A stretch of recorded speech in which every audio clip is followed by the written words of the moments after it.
সংবাদ সবাইকে স্বাগত জানাচ্ছি। আমি ফিরোজ তোহা। শুরুতে সংবাদ শিরোনাম জানিয়ে দিব সর্বশেষ গুরুত্বপূর্ণ আপডেট বাংলা সংবাদ। শুরুতেই শিরোনাম। উত্তাল শাহবাগ থেকে নতুন কর্মসূচি ঘোষণা কোটা বিরোধীদের। আজ শুক্রবার 12 জুলাই বিকেলে দেশের সব বিশ্ববিদ্যালয়ে বিক্ষোভ মিছিল করবেন আন্দোলনকারীরা। জানিয়ে দিব সব বাধা অতিক্রম করে আন্দোলন এগিয়ে যাবে বললেন ঢাকা মহানগর দক্ষিণ বিএনপির সদস্য সচিব তানভীর আহমেদ রবিন। জানিয়ে দিব টিএসসিতে ছাত্রলীগের সমাবেশে দুই গ্রুপের মারামারি। শিক্ষা প্রতিষ্ঠানে একাডেমিক পরিবেশ অব্যাহত রাখা, জনদুর্ভোগ তৈরি না করে ক্লাস পরীক্ষায় ফিরে আসা এবং সরকারি চাকুরিতে কোটা ইস্যুর যৌক্তিক অন্তর্ভুক্তিমূলক ইতিবাচক এবং যুগ উপযোগী সমাধানের দাবিতে আয়োজিত ছাত্রলীগের সমাবেশে দুই গ্রুপের মধ্যে ব্যাপক মারামারির ঘটনা ঘটে। এদিকে যুবদল নেতা এনামের মুক্তির দাবিতে বিক্ষোভ। ঢাকা মহানগর দক্ষিণ যুবদল এর আহ্বায়ক খন্দকার এনামুল হক এনামের মুক্তির দাবিতে আজ নয়াপল্টনে বিক্ষোভ কর্মসূচি পালিত হয়েছে। জানিয়ে দিব প্রশ্নফাঁস কাণ্ডে গ্রেপ্তার সাজেদুল শুরু করেছিলেন আলিশান বাড়ির কাজ।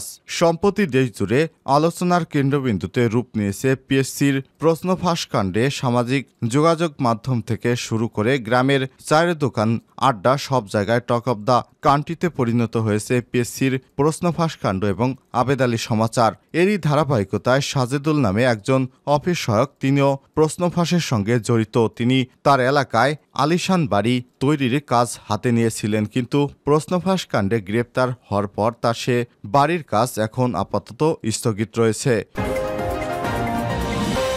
এবং সর্বশেষ জানিয়ে দিব ইসরায়েলে ভয়াবহ ড্রোন হামলা লেবাননের। আলহামদুলিল্লাহ, গাজা ইসরায়েলের হামলার পর ফিলিস্তিনের প্রতি সমর্থন জানিয়ে আসছে লেবাননের প্রতিরোধ যোদ্ধারা। যুদ্ধ শুরুর পর থেকে গোষ্ঠীটির সঙ্গে ইসরায়েলের দফায় দফায় হামলা হয়েছে। এরই ধারাবাহিকতায় দেশটিতে ভয়াবহ ড্রোন হামলা চালিয়েছে লেবাননের যোদ্ধারা। প্রিয় দর্শক, এতক্ষণ শুনছিলেন সংবাদ শিরোনাম, এবারে বিস্তারিত। তবে তার আগে বন্ধুরা, অনুরোধ থাকবে এই সংবাদটি আপনার ফেসবুক সোশ্যাল মিডিয়ায় শেয়ার করে বন্ধুদের দেখার সুযোগ করে দিন। আর জানিয়ে দিন কোন স্থান থেকে আমাদের সংবাদটি দেখছেন এবং শুনছেন। আর চ্যানেলে নতুন হয়ে থাকলে ভিডিওটি দেখতে দেখতে চ্যানেলটি সাবস্ক্রাইব করে রাখুন। আর বন্ধুরা, ভিডিওটিতে একটি লাইক দিয়ে দিন, যাতে করে আমাদের লেটেস্ট আপডেট সংবাদগুলো সবার আগে আপনার কাছে পৌঁছে যায়। এবারে বিস্তারিত। উত্তাল শাহবাগ থেকে নতুন কর্মসূচি ঘোষণা কোটা বিরোধীদের। কোটা সংস্কারের দাবিতে বিকেল থেকে উত্তাল রাজধানী সহ দেশের বিভিন্ন বিশ্ববিদ্যালয় এলাকা। চতুর্থ দিনের মতো সারা দেশে পালিত হয়েছে বাংলা ব্লকেট কর্মসূচি। কুমিল্লা, রাজশাহী সহ দেশের বিভিন্ন স্থানে পুলিশের উপর হামলা প্রতিবাদে আজ শুক্রবার 12 জুলাই বিকেলে দেশের সব বিশ্ববিদ্যালয়ে বিক্ষোভ মিছিল করবে শিক্ষার্থীরা। বৃহস্পতিবার 11 জুলাই রাত 9টার দিকে নতুন কর্মসূচি ঘোষণা করেন আন্দোলনকারীরা। কর্মসূচি ঘোষণা শেষে শাহবাগ থেকে মিছিল নিয়ে ঢাকা বিশ্ববিদ্যালয়ে গিয়ে আজকের বাংলা ব্লকেট কর্মসূচি শেষ করেন আন্দোলনকারীরা। এদিন বিকেলে পুলিশের বাধা উপেক্ষা করে শাহবাগ এলাকায় নামেন শিক্ষার্থীদের জোয়ার। কারো হাতে প্লেকার্ড, কারো হাতে মুখে কোটা বিরোধী স্লোগান। এভাবেই ঢাকা বিশ্ববিদ্যালয় থেকে মিছিল নিয়ে শাহবাগের দিকে আসেন শিক্ষার্থীরা।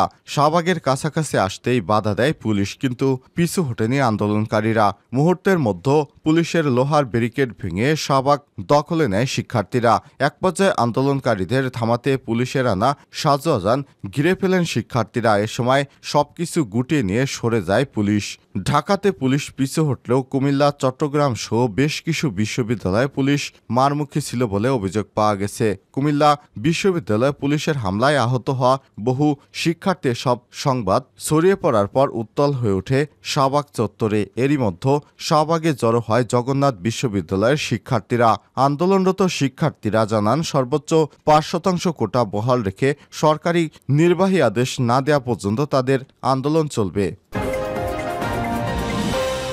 সব বাধা অতিক্রম করে আন্দোলনে এগিয়ে যাবে। গণতন্ত্র পুনরুদ্ধার, মানুষের ভোটাধিকার ফিরিয়ে দেওয়া সহ যে আন্দোলন চলছে জানিয়ে ঢাকা মহানগর দক্ষিণ বিএনপির সদস্য সচিব তানভীর আহমেদ রবিন বলেছেন, এসব মিথ্যা মামলা, গ্রেপ্তার, গুনখুম, হত্যা, ব্যাপক দমন নিপীড়ন চালেও আন্দোলন দমাতে পারছে না সরকার। সব বাধা অতিক্রম করে আন্দোলনে এগিয়ে যাবে।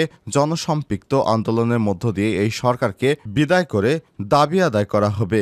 বৃহস্পতিবার 11 জুলাই রাজধানীর জোড়াইনে নিজ বাসভবনে শ্যামপুর, কদমতলী, ডেমরা এবং যাত্রাবাড়ী থানা বিএনপি এবং অঙ্গ সংগঠনের নেতাকর্মীদের সঙ্গে মতবিনিময় সভায় সব কথা বলেন রবিন। নেতাকর্মীদের উদ্দেশ্যে ঢাকা মহানগর দক্ষিণ বিএনপির এই সদস্য সচিব বলেন, সামনে নতুন কর্মসূচি আসবে, আন্দোলন আরও বেগবান হবে, রাজপথে থেকে কর্মসূচি সফল করতে হবে, সেজন্য আপনাদের প্রস্তুতি গ্রহণ করতে হবে। মতবিনিময় সভায় সংশ্লিষ্ট থানা বিএনপি অঙ্গ সংগঠন এবং শীর্ষ নেতারা উপস্থিত ছিলেন। গত 7 জুলাই রফিকুল ইসলাম মজনুকে আহ্বায়ক এবং তানবির আহমেদ রবিনকে সদস্য সচিব করে ঢাকা মহানগর দক্ষিণ বিএনপির 2 সদস্যের নতুন আংশিক আহ্বায়ক কমিটি গঠন করা হয়। টিএসসিতে ছাত্রলীগের সমাবেশে 2 গ্রুপের মারামারি, শিক্ষা প্রতিষ্ঠানে একাডেমিক পরিবেশ অব্যাহত রাখা, জনদুর্ভোগ তৈরি না করে ক্লাস পরীক্ষায় ফিরে আসা এবং সরকারি চাকুরিতে কোটা ইস্যুর যৌক্তিক অন্তর্ভুক্তিমূলক, ইতিবাচক এবং যুগোপযোগী সমাধানের দাবিতে রাজধানীতে আয়োজিত ছাত্রলীগের সমাবেশে 2 গ্রুপের মারামারির ঘটনা ঘটেছে। বৃহস্পতিবার 11 জুলাই ঢাকা বিশ্ববিদ্যালয়ের টিএসসির সন্ত্রাস বিরোধী রাজু ভাস্কর্যের পাদদেশে সমাবেশ চলাকালে পাশে দাঁড়ানোকে কেন্দ্র করে এই ঘটনা ঘটে। জানা গেছে, ঢাকা বিশ্ববিদ্যালয় ছাত্রলীগের সাধারণ সম্পাদক তানভীর হাসান সৈকতের অনুসারী নেতাকর্মী এবং ঢাকা মহানগর দক্ষিণের সাধারণ সম্পাদক সজল কুণ্ডুর নেতাকর্মীদের মধ্যে এই মারামারি হয়। পরে ঢাকা বিশ্ববিদ্যালয় ছাত্রলীগের সভাপতি মাজহারুল কবির শয়ন এবং সাধারণ সম্পাদক সৈকতের হস্তক্ষেপে পরিস্থিতি শান্ত হয়।